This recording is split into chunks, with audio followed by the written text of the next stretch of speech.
Di editorial Media Indonesia, dan pemirsa, kali ini kita akan menyimak pernyataan ataupun partisipasi dari masyarakat. Sudah terhubung bersama kami Pak Ondo Silitonga dari Bekasi, Jawa Barat. Selamat pagi Pak Ondo.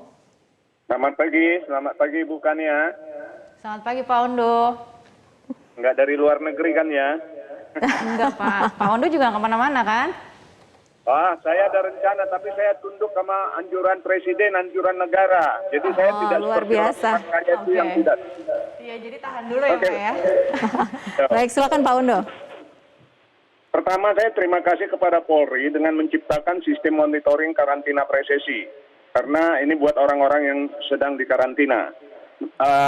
Kedua, saya juga bersyukur Jokowi telah memutuskan untuk tidak ada lagi dispensasi buat karantina buat siapa saja, termasuk pejabat, apalagi artis ya. Ini kita harus waspada ini. Wisma Atlet sudah 1.400-an, itu yang import 95%. Saat ini udah 150 orang per hari Omikron. Jadi ini bisa-bisa memunculkan gelombang ketiga, dan saya khawatir pembelajaran tatap muka bisa gagal kembali nih. Saya miris sekali mendengar orang kaya yang pulang dari luar negeri bilang tidak membebani negara karena karantina berbayar. Suruh saja mereka beli obat sendiri, cari perawat sendiri, cari dokter sendiri, masak sendiri, ngopel sendiri.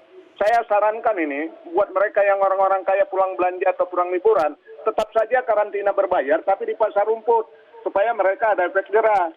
Mereka kalau begini kan sulit mengawasinya. Mereka tidak sadar dapat menularkan ke cleaning service, ke dokter, ke perawat. Ini bisa-bisa gelombang ketiga muncul. Asanti dan keluarga yang dari Turki, mereka pulang-pulang sebagian besar keluarganya kena COVID. Nah yang begini-begini kan, jadi jangan mereka anggap enteng. Saya setuju sekali bahwa ini pengawasannya harus diperketat, karena kita khawatir gelombang ketiga terjadi lagi di Indonesia. Saya memohon orang-orang kaya atau selebriti jangan mentang-mentang. Kami orang-orang kecil belum bersedia untuk terpapar. Terima kasih.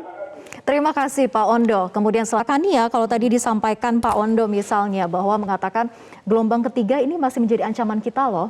Di samping ya kita tahu bahwa transmisi lokal varian Omikron sudah terjadi di Indonesia, ditambah lagi imported case yang masih berpotensi terus bertambah karena banyaknya penerbangan internasional yang masih terjadi. Nah, bagaimana sebetulnya kita untuk sama-sama mewaspadai hal ini agar tidak terjadi lagi template seperti tahun lalu, yaitu lonjakan kasus pasca Nataru? Oke, ya rasa-rasanya kan tadi sudah disampaikan cukup panjang lebar ya oleh Pak Alex. Kalau melihat dari kesiapsiagaan dari pemerintah ya paling tidak ya kita bisa cukup cukup optimis lah gitu ya bahwa pengendalian itu dan antisipasinya itu sudah disiapkan oleh pemerintah, apalagi untuk menghadapi kemungkinan gelombang ketiga. Masih berpotensi begitu ya kemungkinan gelombang ketiga. Tapi yang saya tangkap dari 3 penelpon tadi ada kekhawatiran memang begitu ya, ada kekhawatiran dengan adanya kasus Omikron.